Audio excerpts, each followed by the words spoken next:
deux organisateurs de m'avoir invité, surtout Jean-Louis, pour donner la chance de s'opposer et parler sur un sujet qui m'est cher et pour lequel je me suis battu avec mes collègues pour longtemps. Comme vous le savez, dans les années 2004-2005, l'Égypte a adapté le développement économique pour l'Égypte.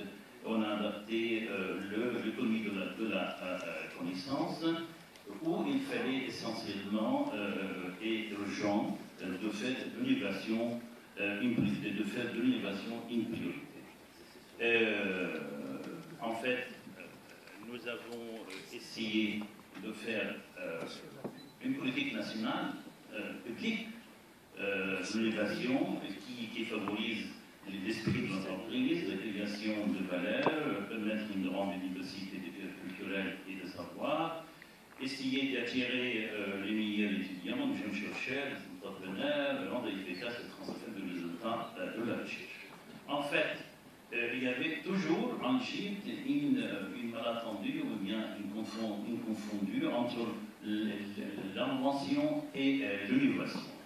Et beaucoup de monde en Égypte, quand on a commencé à parler sur l'innovation, on dit d'abord attention, c'est d'abord la démarche des hommes, bien des femmes, bien des individus qui rencontrent une ambition, un objectif qui solde leur énergie et les temps de succès.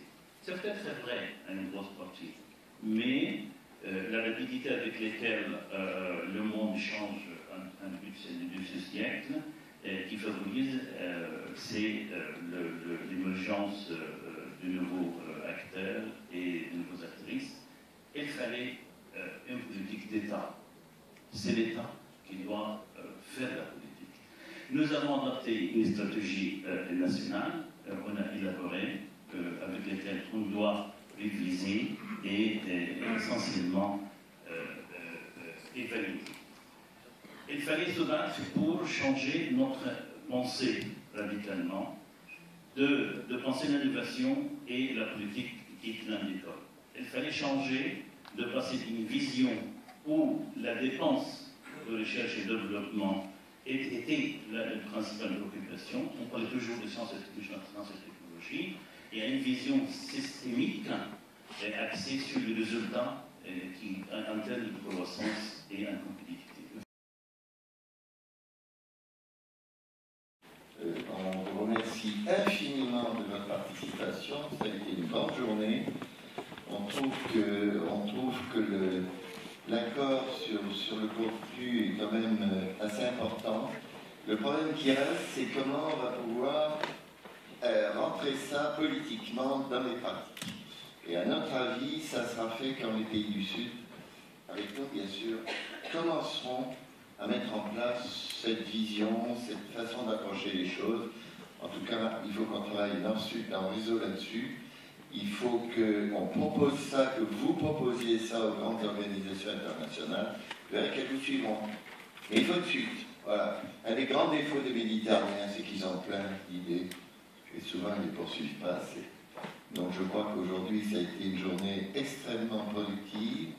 On va vous lire les résultats, tout peut évidemment évoluer, mais je crois qu'il faut que dans vos pays au sud, les grandes personnalités qui sont venues commencent à lancer un mouvement. Ce n'est pas forcément un mouvement général, mais c'est la vision et les points qui font système, qui font virus et qui changeront le système. Et vous pouvez compter sur nous pour faire ça avec vous. Il ne faut pas compter que ça tombe de Bruxelles. Ça ne tombera pas de Bruxelles, ça ne tombera pas de la Banque mondiale, ça ne tombera de personne. Ça tombera du travail qu'on fera ensemble.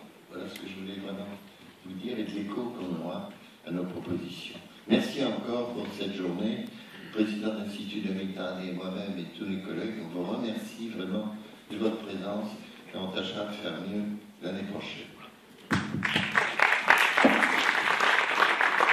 Je voudrais bien encore lire la déclaration, parce que, en plus, il est tard et comme la lumière de cet amphithéâtre, cette salle est assez faible, j'ai peur que ceci entraîne quelques mouvements d'assouplissement. Mais en gros, pour résumer, donc vous avez tout le monde là, donc c'est pas la peine de le lire, on s'est quand même fondé évidemment beaucoup sur à la fois la réflexion d'aujourd'hui et les travaux de Thémis, et notamment le rapport, enfin pas notamment, à partir du rapport de Jean-Louis Effers, qui je crois marque une véritable rupture.